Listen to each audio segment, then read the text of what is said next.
Hi, Capucine. Hi, Paul. Welcome to your own show. Welcome to another episode of Once Upon a Quantum Leap. And in this episode, we are going to be examining the Bhagavad Gita. Oh, Woo-hoo! Something we've read for many years, a and we just favorite. wanted to share with people. A favorite for sure. Yeah. We'll talk about who the characters are, but let me just say Arjuna, Prince Arjuna, says in the very beginning, he's just about to go into this fight, this big battle, and he says, "No, nay, nay, I will not fight. I will not fight." And saying these words, Arjuna became silent. But Krishna, smiling most tenderly upon the despondent prince, standing, cast down in mind, in the midst of the two armies, spake unto him these words: Thou grievest for those who need not thy grief, Arjuna, yet thy words are not those of the foolish, but bear within them the seeds of wisdom. The utterances have a wise sound, but yet express only the outer wisdom, and fail to show the flower of the inner doctrine of the wise. So we're going to talk about what this Bhagavad Gita is and where it leads Arjuna and Krishna to by the end of it. And By you've the got a end, quote from near the end part. near the end in the threefold faith. And this is Krishna saying to Arjuna, each man's God, his conception of deity, is himself at his best, magnified to infinity. Likewise is his evil spirit or devil, but himself at his worst, magnified to infinity. By one's deities shalt thou know the man himself, if thou observest well. So let's see if we can connect the dots from here to there.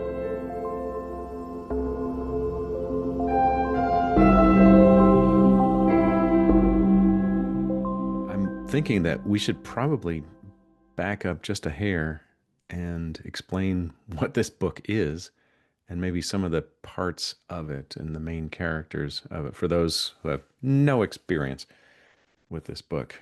Can you give them a little, like a 30,000 foot synopsis 30,000 of foot this? synopsis. Well, and also let me just also say it's a holy text. It's a holy play from India. I mean, it's original Sanskrit, probably even another language prior to Sanskrit. That part I don't know, but I believe. Um, but it's a doctrine that's, God, I don't even know the age of it. Maybe you know that, Paul. I don't It's think it is known how Yeah, old it it is really is. really Yeah. um but it's just one little version, one little slither, a little slither of a play of this very long, long doctrine. It's called the Bhagavad Gita. Mhm. And the primary casting characters are Arjuna and Krishna.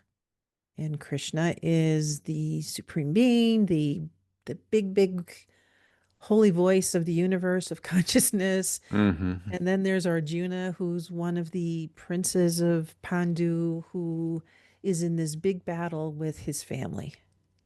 Yeah. And he's in an extreme, like, fight for his life of, in consciousness of, I cannot betray my family. I can't fight them. And why are we fighting? And so there's big, big turmoil. Yeah, And it's like a civil war that's going on, and it's the night before, I think, or a couple of days before this great big battle is about to take place, and he's turned inside out about fighting his friends and his neighbors and even people from his cousins, own family. family and That's right. cousins. Yeah, and Hmm. they're like on the other side facing him, and it's the eve before the big battle, and he's like, I don't know what to do. This really is not right. And he Right. turns to Krishna, but Krishna is in disguise, right? Right. He's disguised as his charioteer. Mm-hmm. like the guy who's going to be driving his chariot. No. It's like what is that, driving Miss Daisy? You know, Yeah, that's right. the very wise chauffeur. Very white. That's right. Yeah. Kind of knows themselves and knows their place, doesn't want to Yeah. interfere too much, but when you ask him, he's going to tell you. Yeah, waits until you ask the Yeah. question, and then Yep. he starts asking a couple of questions, and he realizes, huh, Krishna actually knows some stuff. All right, I'll ask him some more stuff. All right. And then Bit by bit, he realizes. Krishna will challenge his Arjuna's, like even gets irritated with him, like quit doubting. I mean, what the heck, Yeah, just come on. It like ease calls him up on there, his own bud. Yeah, stuff. yeah. Calls He's him pretty on. frank with him too Hmm. about Yeah. get a hold of yourself here, man. Yeah. I think the symbology of that, the charioteer and the prince who is riding in the chariot, the symbology is pretty cool too. Is we think we're supposed to identify with Prince Arjuna and and the conflicts of the world that we're facing, and yet all the while, and even leading up to this point, there has been this driver, this secret driver in disguise that's been moving you around from thing to thing and has been with you all along. Hmm. And you just overlook this very obvious wisdom source that's been with you the entire time. Right. Yeah, right. And so I quickly began to see that Arjuna as me, let's say, Arjuna as Paul, right? Hmm.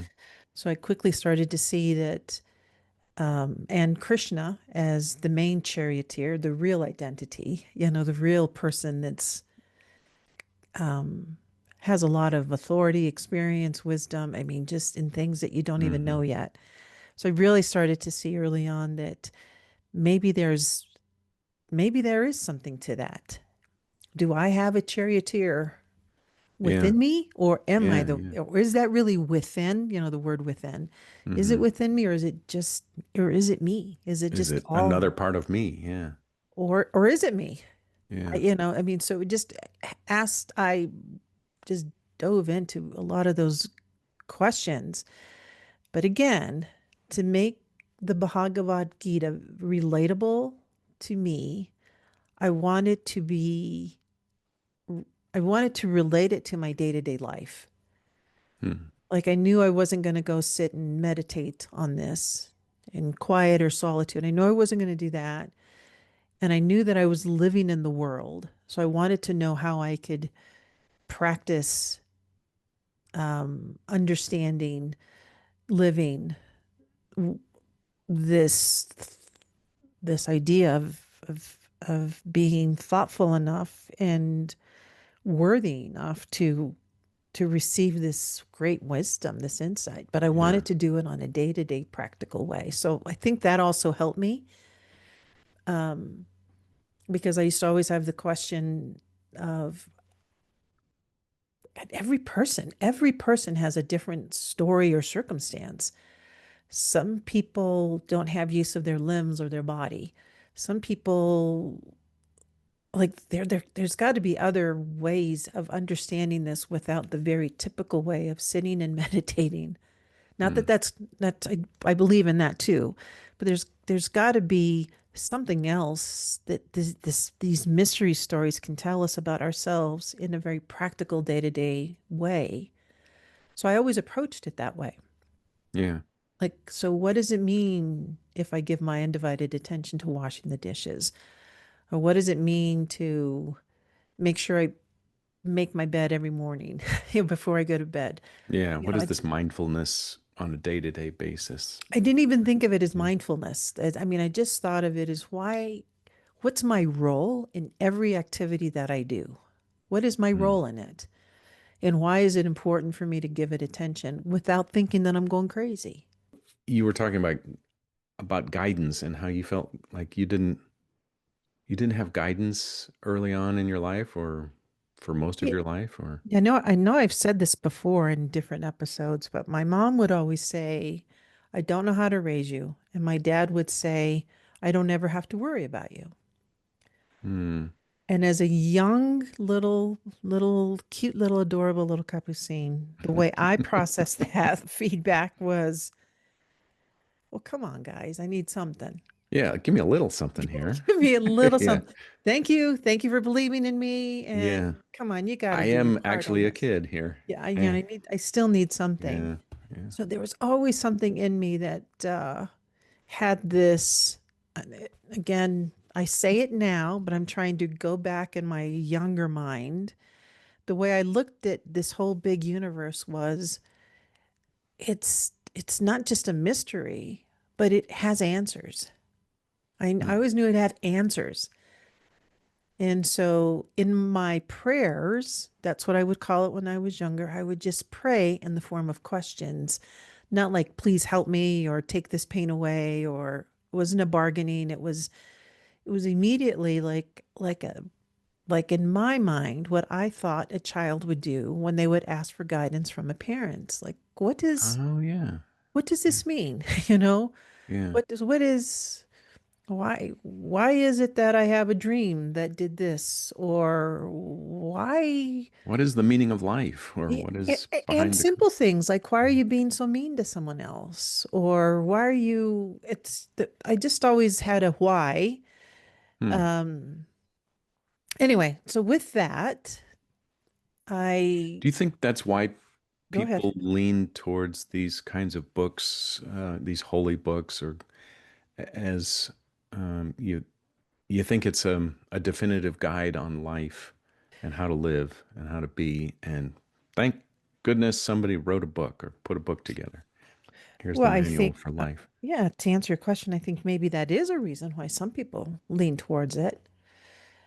But again, I'm trying to answer it for why did I do it? Why did Capucine? Why was Hmm. I drawn to it? And there could be some commonalities from my story to why others would do it, but I do think it has to start with why. And so for me, Very it personal. was Yeah. um, when I asked someone in my God, I wasn't quite 21 yet. I asked someone the question about, how do you tame this mind? Like, is there a good book to read, to help tame my mind that races so quickly all the time? And um, her response to me was, yeah, read the Bhagavad Gita. And I believe that she said that because there's a little quote in there that says, it's important to tame, I'm paraphrasing, taming the pair of opposites. Yeah. Yeah, Yeah. you just can't be a slave to it, but you've got to know that those exist. So I entered in this relationship, and this is why I call it a relationship with the Bhagavad Gita from a standpoint of, I, does this can this little book, can this little teeny tiny book, this little segment of a story that's been in our archives of history forever, is there Hmm. something here that can give me some guidance to help tame the mind? So I entered into it with this open mind of maybe it can. So I immediately started to read it from the perspective of, if I was every single person in this play, in this Mahabharata, if I was every single person, every character in this Bhagavad Gita, what would each one of these perspectives tell the other perspective? So I entered into it with that Hmm. in as an opening. So it helped me when I read every one of the chapters to read it as if I was in a play and I was acting out every single one of those characters. So, Yeah. so at first I started off with reading it as an external exercise, and maybe that external exercise would give me some insight. Hmm. And almost immediately, I read it, and again, similar to another episode that you and I had when I told you that as a punishment, I had to write out the whole Catholic Mass because I was late for Mass. It was what, Hmm. fifth grade. Yeah. Um, as I started to read it, And then, as I do, and every time I'm reading, I'm writing things down or seeing the visual behind the words, more emerged for me. Yeah. It's like there's just more came to the surface. And I started to not just see more, but I started to hear more and I started to be more curious about whatever other doors were opening up inside of me about this long, long story that still had something to do about me. So I was special in that way. I was special that I could be part of this story. It was telling me something about me. And when I say special, it meant that I had a relationship with something bigger. Do you think that did somebody tell you that this is a story about you, or did you just kind of feel that this Um, is a story about you and well, everyone? yeah, well, early on, and you and I both come from the same schooling of um, the Bhagavad Gita at the School of Metaphysics about reading it through interpretation and this word means this, could mean that. So I read it with the schooling part of my brain as well. Hmm. Krishna, what does our Krishna mean? What does Arjuna mean? What These are is, all symbols, and yeah, all symbols the of something? characters are symbols, and They're all symbols of something. yeah. But no, nobody told me that every character was me. That somehow I think I came into Mm. it and I did the play out of that. Yeah, I wonder if it's designed that way to trigger that in people when they read it, is to you read it once or twice and you start going, "Wait a minute. This is me. This is this is all about me and my Yeah, journey, my struggles, my right. quest." And I think the learning of or reading it from the school teaching about different characters mean different symbols and different things mean different symbols. I do think that helped me helped a different perspective. Helped me look at the reading or the characters from a different perspective. Yeah. I do think that helped. Um, but I also believe that what helped is my capacity to um, receive or to resonate with a deeper meaning Hmm. that helped me, I think, move at a faster pace. That's the best way I can describe it. I felt And like when I came across the yeah, go Gita, ahead. Go ahead. I I had finally qualified to read something like this. From all Hmm. the other things I had done in life, Hmm. finally, I don't know what I was, 25 or something when I first came across it. Never heard of it before. And, but pretty quickly I could see, like, oh, all of the other things I've been doing has been preparation for this, for me to be able to understand this on that deeper level, like you were saying. Hmm. Huh. Yeah, interesting. Like reading through the Bible. I just decided when I was younger, I just wanted to read the Bible because everyone keeps making all this fuss about this Bible thing. And so I'm going to read it. And I started at the beginning and I read all the way through, which is, it took me a long time, but I just kept it on my bedside table and I just kept reading and going through. There's some slow chapters in there for sure, Mhm. and some tedious um, accounting of numbers and, you Mhm. know, but it gets pretty good towards the end, and I think that was part of my preparation for being able to digest this and see in its deeper light as well. Yeah. Yeah, I think my preparation was I had a sincere, sincere question about understanding myself on a deeper level. So for me, that was my preparation. Mm, I had a deep sincerity of taking responsibility for this composed thing that I am.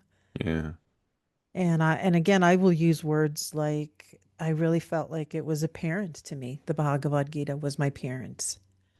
Hmm. It was both of them in there. It was the questions that I couldn't articulate as a young child. So as I got older, I was able to maybe articulate some questions a little bit more clearly. But even in reading it, I thought, oh, after you read something and it's like, oh my God, that's something I've been wondering, but I could never Hmm. word it. I didn't know that. I wanted to know that, but I, now I didn't yeah, even know how to put that into a yeah, question, yeah, but that's the thing that I've always been struggling with. yeah. So yeah, I would say the Bhagavad Gita became my companion. So I made it a point, I made a commitment that I would read it every year, to Hmm. revisit it every single year and just see what my parents had to say. So it was almost like Hmm. going back Wow. home and having coffee or tea, whatever, or a Coke, whatever, Yeah. with my parents and sitting down and You're just very, very wise parents. yeah, Yeah. and just really sitting down and saying, well, what do you have to say to me? You've been saying the same thing to me every year now. Hmm. How am I going to hear that a little differently this time? Yeah. So yeah, I always thought of the Bhagavad Gita as a very wise parent, and then it took a turn, and I can't tell you what year it took a turn. Can't even tell you. Maybe it was in my late 30s, I would say. But the turn then that it took was I didn't want to read it anymore for guidance. It became more of a partnership. Hmm. So the relationship even then took a turn. So I wasn't asking it like, oh my God, what do you have to say about like my favorite chapter in the book is on work. I think it's called Hmm. A secret of work the secret or of the. work, yeah. And the other one was the yoga of devotion. So both of those are probably my favorite chapters. Um, but yeah, so instead of asking, let's see if I can give a concrete example. Um,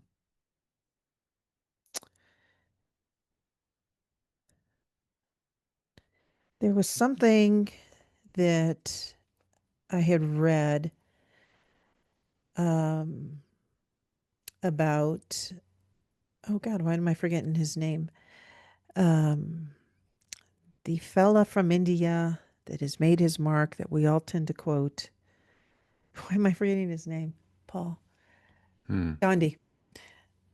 I Oh, remember that fella. Yeah. that fella. I remember reading something about Gandhi um, saying that every job you do, whether it's cleaning the toilets, whatever you do, it should always be considered a sacred duty.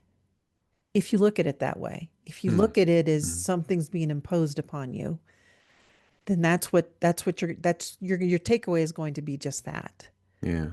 So I remember hearing that and reading The Secret of Work, and I remember thinking that's these things line up together.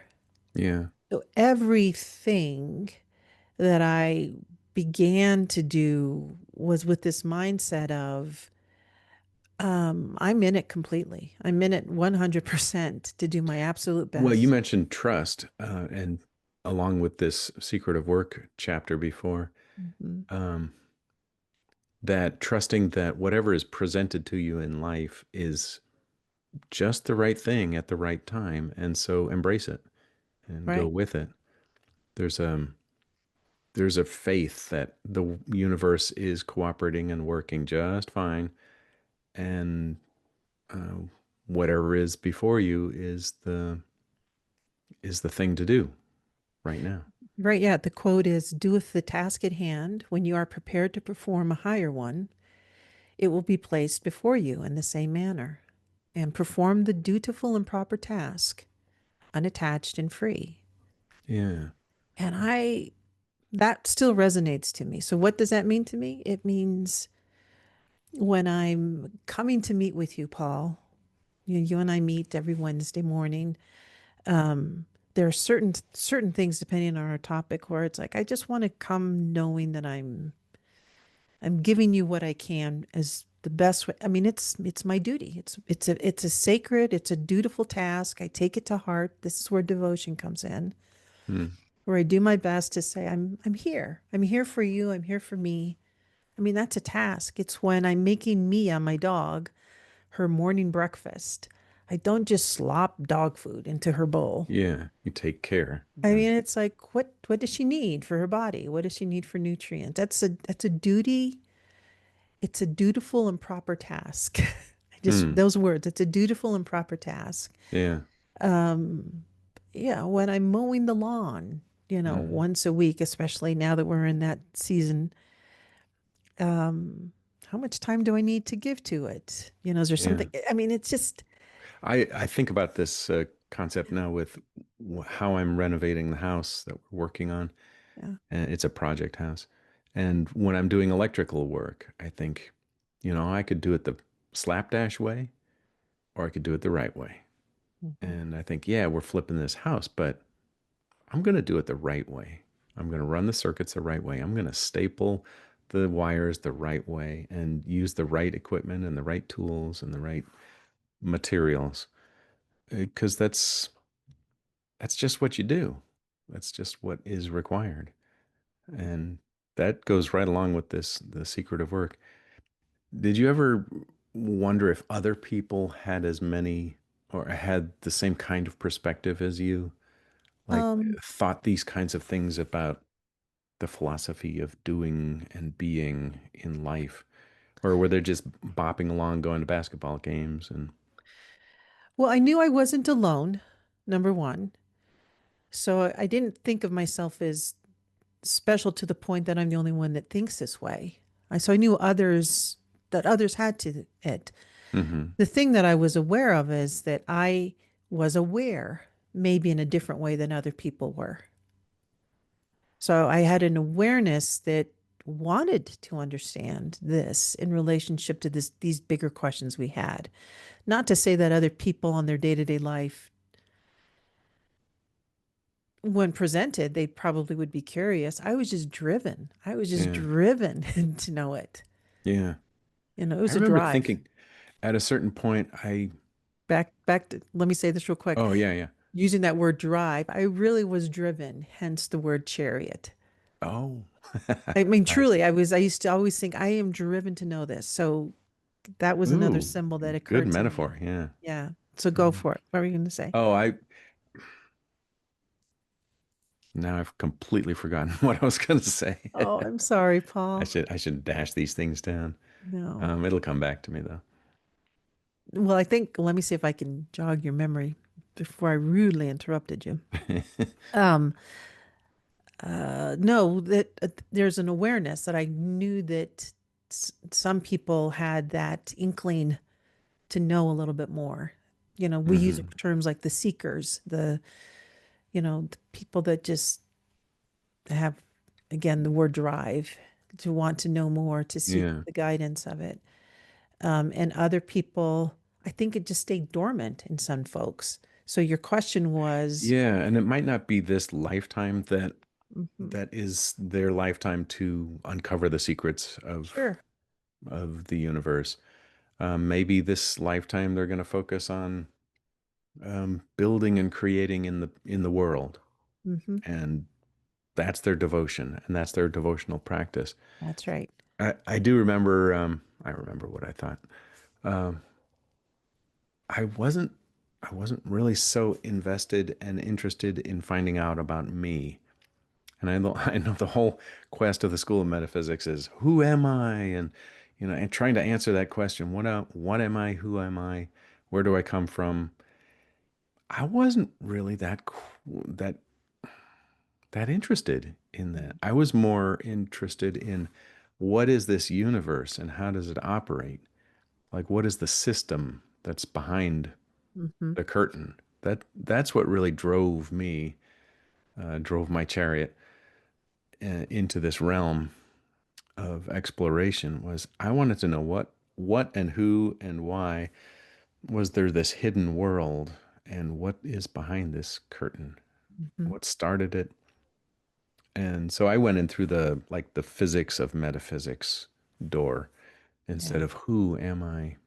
I'm I'm actually not still not that interested in who am I, because I think ultimately that will take care of itself. But I really like the physics part. No, I love it. I do too, Paul. I'm also very intrigued with that.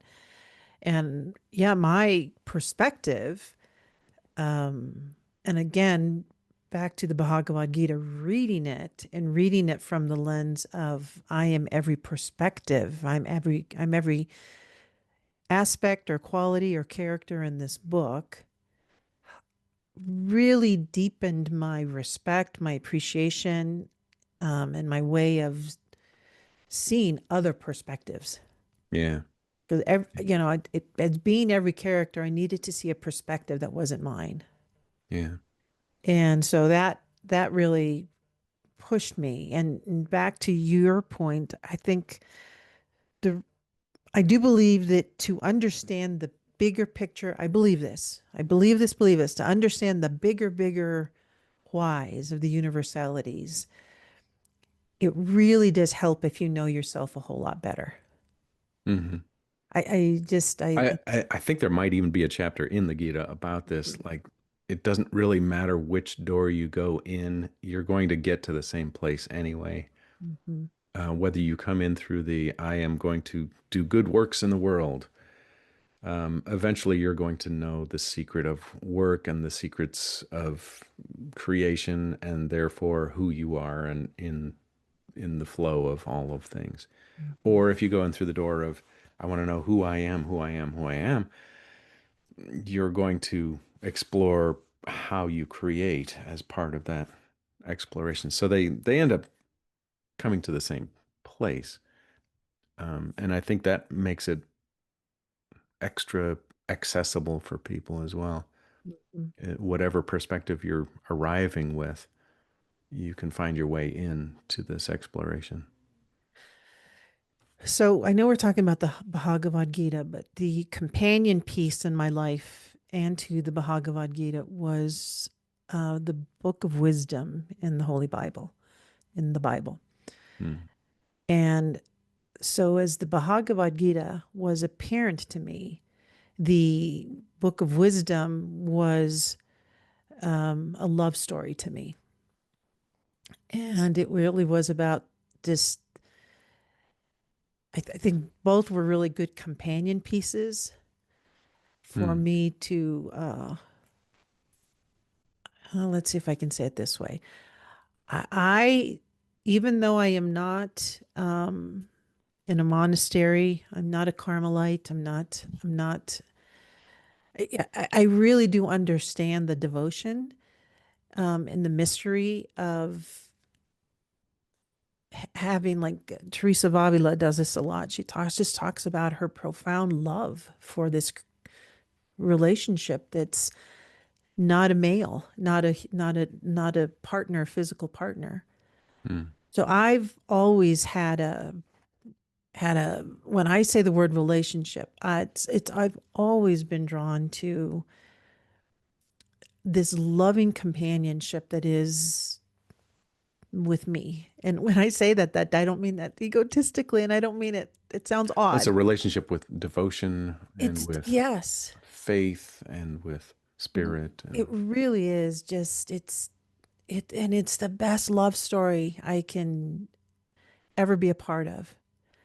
And gosh, I mean, I've been married, I've been divorced, I've had a couple of different relationships, and I've all for myself, I knew that the relationship I was really looking for was something that at the time I just can't get it from another human. hmm. And not in that way. I get it because I'm a very good relational person. I have Yeah. long-standing relationships. I have a very deep care for many people in my life. Um, but I can understand now where a human can and is very interested in having a relationship that doesn't rely on or necessitate the need of another human being in a partnership. But I can also Mm. understand that that's also important. Yeah. So I see both, that both can Yeah. be true. Yeah.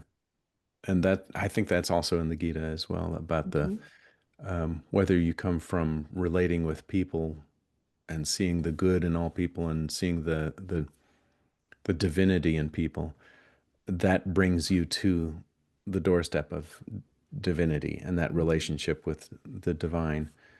Or whether you come through the renunciate door and you've renounced the whole world and all things in the world, and you come with just that pure monastic devotion, you'll start to see the divinity in all people. And so you'll, again, you'll get the blend of both worlds, whatever door you come through.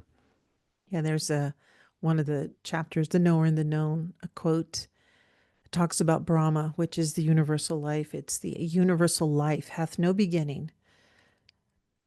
So universal life hath no beginning. Even that by itself, it you can contemplate that one forever. Like, what the heck are you talking about? But the universal life hath no beginning and can be called neither being nor yet not being. What does that mean? Ask Lao Tzu Right? about the Tao. Yeah. It's about the Tao. So in the midst of world it dwelleth, and enveloped at the universe, even to its utmost ends. There's so much there. The visual image that I see is the infinity symbol. That's what kind of hits me. It's Hmm. like I it's think, of course, of holographics. Every little tiny part of a holograph contains the whole, and the yeah, whole contains all of these little parts. And right. it's like self-referential that you see in the world. So it says, in the midst of the world, it dwells and envelops also the entire universe. So it's inside, and yet it's also surrounding Mm-hmm. everything. That's Right. the universal life. Yeah. And so isn't that big? And yet it's so I know these are small. huge concepts And yet that it's they so have in small, here. right? And then it's very small at the same time. Hmm. It's like let's have you go as big as we can possibly have you imagine. Hmm. And this is Krishna explaining it to Arjuna, who's just kind of sitting there going, huh, wow, okay. Yeah. What are There's you every once in talking a while about? there's a return to the characters, Yeah. and It's like, what are Arjuna you is talking stunned. about? Yeah. I'm having Could you explain turmoil. that further? And then, Krishna expounds more and more. It's very I'm having readable, turmoil. actually. Turmoil, turmoil, turmoil. Don't Yeah. ask me to do this. I can't do it. I can't follow Yeah. through. But that's the point. I think that for me, that is the point of this relationship with the Bhagavad Gita. And it's constantly a mirror. It's saying, challenge yourself. It's you are the universe is in you. Hmm. And when you start looking at it that way, every other person, back to your question earlier, has this same universal struggle. Yeah. I think that's one of the main points of this Hmm. whole book, is that you're going to be doing this sooner or later. You might as well go with it. You know, you are going to have this kind of existential struggle, Right. and you are going to go on this journey, and you're going to have this dark night of the soul, and you're going to have go on all of this. You might as well get going. And I Right. think that's the Really. conclusion that Arjuna finally comes to, is like, okay, let's do this. Yeah. And so what is let's do this mean? And so let's Well, take it. since the setting is it's the night before the battle, Right. right? So I think it's implied that he's going to go ahead and fight the good fight and go into battle next day. But he's going in clear-eyed and armed with awareness of what he's doing, So instead of let's just now. like So, destroying things left and right. okay. He's going to kill one of his kin. He's going to kill a kin. Hmm. What does that mean? Well, if you go back to that symbology of all of these people, these cousins and uncles, and those are all aspects of you that you're going to be um, retiring. You're going to be letting go of aspects of you that are no longer you anymore. You've outgrown the relationship. Like eighth grade me, I think I can kill eighth grade me pretty safely. It was Por- it was not a good portions of year it. for me. Portions of eighth grade you. Yeah, some of those I'll have a harder time doing away with. Or it's kind of like, everyone's got a box of stuff from their childhood hidden in their closet somewhere that they're hanging on to. I still have my stuffed animal from when I was growing up, when I was 7 years old. Still got that guy in a lower drawer. Do I want to get rid of him? No, no. But that Mhm. represents a part of me, a part of my consciousness, a time Right. period, a relationship, a perspective. And that whole image of Arjuna going into battle and killing these cousins and going into battle is wrestling with these parts of yourself that maybe you want to keep around, maybe are not productive anymore. Um, how do I streamline my life? What am I all about? What do I want my focus to be? It's all of those questions, I think, is the battle, the struggle that he's on the verge of. Well, so let's talk about battle and war, and in reference to symbology, right? So Arjuna is saying, "All right, I'm going to go for it. I'm going to start. I'm going to go into this battle. I know it's Hmm. going to be a war. So, what is that symbology?" The war, as far as I know, or as far as I can understand it, is it's really a war with the ego, with your identity. Various parts of your identity are going to become, they're going to come into question. Like, do I really stand for this belief? Do I really um, stand for this principle? What am I about? Um, do I want to battle for that, or do I not want to battle for that? What relationships do I want to continue in my life? What friendships do I sustain that really are not productive? There's just so many questions of where is my energy going? What do Mm. I want to spend my energy doing? And I think the battle part of it, the war part of it, is um, the struggle with familiarity and whether you want to let go of these very familiar things that are no longer useful to you. That's an ego battle. So I go back to talking about the pair of opposites, right? So the inner doctrine, it's another chapter, talks about freeing thyself from the pairs of opposites. Right. So Hmm. I'm just going to read this other quote from the inner doctrine. The object of the spiritual teachings is the instruction of the thoughtful ones, to the end that they may rise above the three qualities or the gunas. Be thou free of them. And so we can go into a little bit more about what those three qualities or those three gunas are. But think of war, the battle, as two different ideas coming, two extreme ideas coming, and one idea is better than the other. Hmm. This is what wars are. My way of Yeah. seeing the world is better than yours, and no, mine is I'm better. right. No, I'm right. Oof, I'm now right. we're going to I'm right. fight.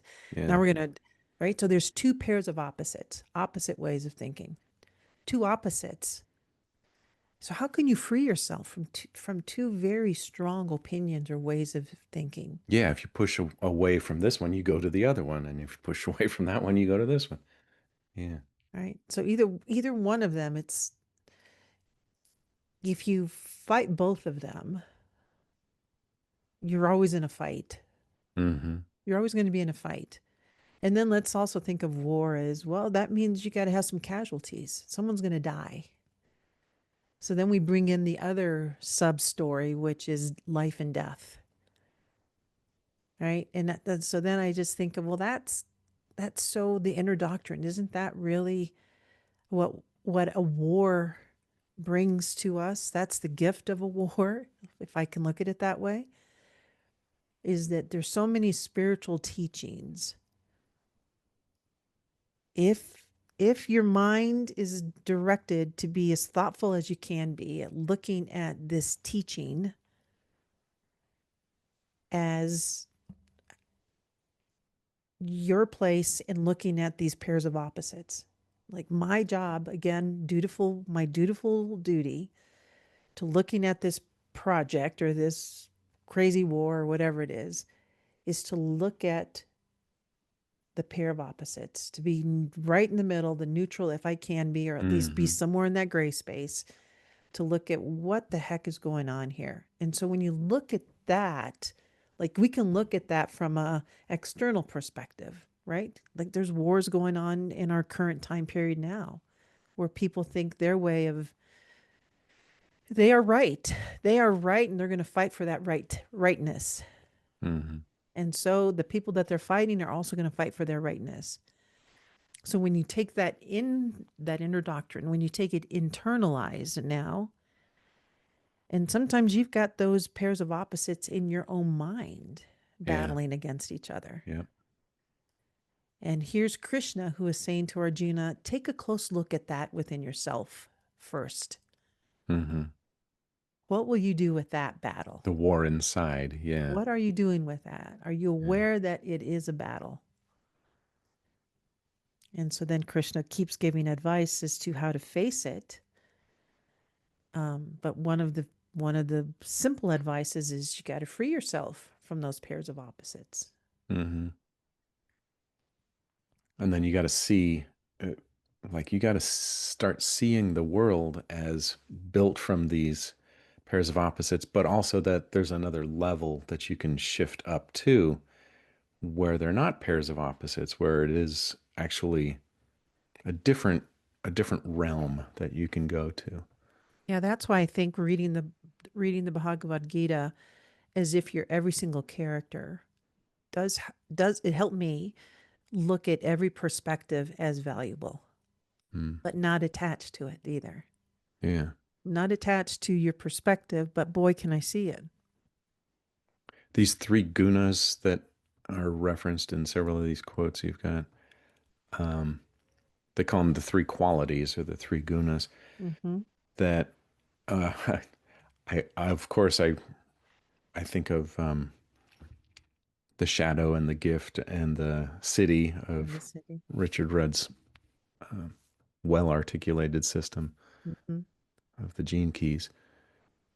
Um, how do you see these fitting in? Like at the very beginning of the story, they're not really mentioned that much. They're referred to at the beginning of the story, but they sure do get explained towards the end of the story. Right. So the gunas or qualities are referred to as truth, passion, and difference, or the truth being sattvas, the passion being the rajas, or the indifference being the tamas. Um, According to the Bhagavad Gita, those are the three gunas or qualities. And so, where is Arjuna at the start of this story? I I I my read that I think Arjuna is in every is in every one of those places, but Hmm. he's more engrossed in like I think he's passionate, Yeah. but he's engrossed in the passion in a different way than he even realizes it. Hmm. So I think even that is another thing he's got to face within himself. Well, he is a warrior, so yeah, That's right. he's passionate about his cause and his That's right. mission. So Yeah. that's another So thing he's got that quality. Yeah. but he'll have to then examine that in himself. So he's Yeah. also has an indifference, meaning this is how I interpret it, is that indifference comes from maybe, come on, I don't. It's when you're really going to be backing off of Oh, he something. even puts his bow down at the beginning. Yeah, He says, "I'm not going to fight. I'm not going I'm to do just it. not going to do this. No, Uh-uh. I'm out. I'm Can't out." ask me to do this. Sorry. It's not Yeah. going to do it. And so, yeah, the bow again, let's talk about that as maybe your goals or your aspirations or your desires. But even putting something down, meaning I'm so passionate about it, but I think maybe now I'm not as passionate as I thought I was. Yeah. Right. So maybe I won't follow through with that idea that I had or that, Oh, there you go. Yeah. right. Maybe I'm not going to complete something that I've really been wanting to do for some time. Hmm. And so there you have an indifference or I think it's referred to in the Bible, I think in the book of Revelation, if you hear the door Oh, knocking, I'm answer it, and then lukewarm. Yeah. then the other lukewarm analogy. Yeah. So we all have done that. Yeah. We do that. And then of And then course, obviously he's ready and willing to hear some truth that's as well. right. So he's leaning into that quality as well, the third guna. That's right. So when I think you've got to rise, when it is stated like this is the challenge I'm putting before you, is that eventually you've got to rise above this. Well, how Hmm. can you have to rise above the gunas or the qualities? Well, I think even before you can rise above that, you have to live through it. And again, we've had an episode on awareness and attention. How do you know what you need to rise above or give what you need to give your attention to if you're if you're just being very, very, very indifferent? Yeah. I mean, Actually, I don't care. So yeah, go ahead. yeah, Yeah. whatever the word. Yeah, Well, whatever. whatever, Yeah. Yeah, whatever. that not caring is whew. I remember oh, here's a dumb little story that Oh, let's hear it. that stuck with me for forever. I mean, still to this day. Um, my mom had a thing about people saying I don't care, and in northern Indiana, where I grew up, it was kind of just a phrase that people would say. You know, you'd say, you want to go to the movies today, and they'd say, well, I don't care, which means yeah, sure. But in her mind, it meant indifference. It meant I am undecided. You decide for me. And I had a friend over, and it was a hot day in the summer, and she asked little Gary if he Poor wanted to Gary come didn't with know what us. was coming. Of course, his name is Gary. Uh, Leaned over and said, Gary, would you like to come with us? We're going to go get some ice cream. And he said, I don't care. And it just hit her wrong. And she said, okay, well, then you'll stay if you don't care. And his eyes got huge. And Mhm. he kind of snapped out of this stupor. And he went, actually, I'd like to come. She's like, okay, that's better. Get in the car. And her point was Mhm. indifference doesn't do anything. It just sits there. And there's no movement with indifference. Yeah, that's a Just, stagnation. choose left or choose right or choose something, but don't Yeah. just sit there in indifference. And boy, he snapped too. And he actually did have a choice and he actually did have an opinion about it. And that stuck with me for years and years. And I think about little Gary going, "No, I don't care. No, care about something and move towards it." That Yeah. reminds me of let's going back to intuitive reports. There was a question that was asked about relationship, divorce, and the response back was, "It's just a time to face the facts." It's Hmm. not like and make a decision. Kind of decide what you want, kind of decide what the other person wants. They have to. Everyone has to decide, Yeah. and then face the facts, and then make a decision. Yeah. So it's that indifference that also creates pain. Hmm. It Hmm. it can eventually create, it can numb you. So imagine like this example of what your mother kind of shocking little Gary out of his little head. Hopefully he remembers that one too and I always doesn't wondered, yeah. doesn't stay in that because and I think that's where sometimes people stay in an indifference and I call that people are not aware that they're living a life with the lights turned off and they Hmm. think the light is turned on. Yeah. And you can maybe swindle yourself into believing that you're leaving your options open by being indifferent. Mm-hmm. You're leaving your options open by not committing to this or to that. And you say, well, I'm going to wait and see. I'm going to play it by ear. I'm going to think about this a little bit longer. There's a little bit something to that, sure. And there's plenty to just pausing and feeling into something, but then move. But then, you Yeah, know, make a choice. I think my really. takeaway from this is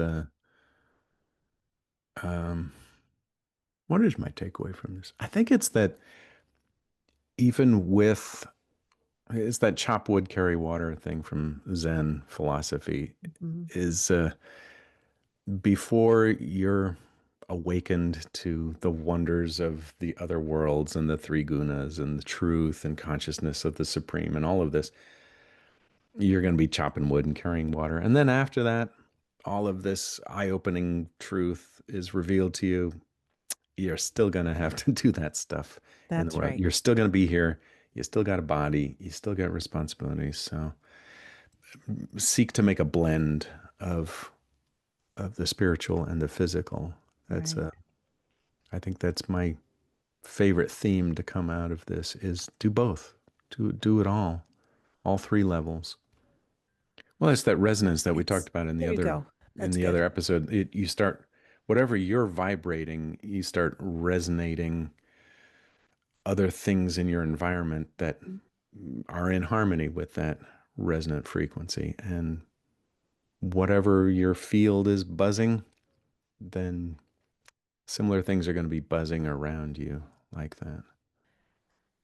So that's my big takeaway from the Bhagavad Gita is it's you are the driver, you are the chariot.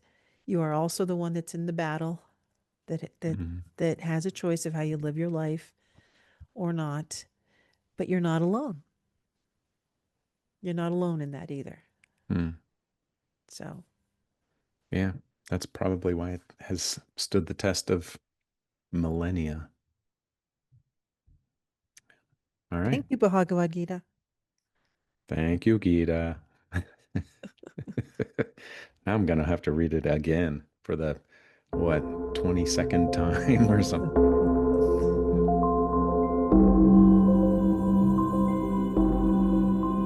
Once Upon a Quantum Leap is for your reference only. This podcast and the material is intended solely as educational information and should not be used for diagnosis or treatment of any health problem, financial, or legal advice.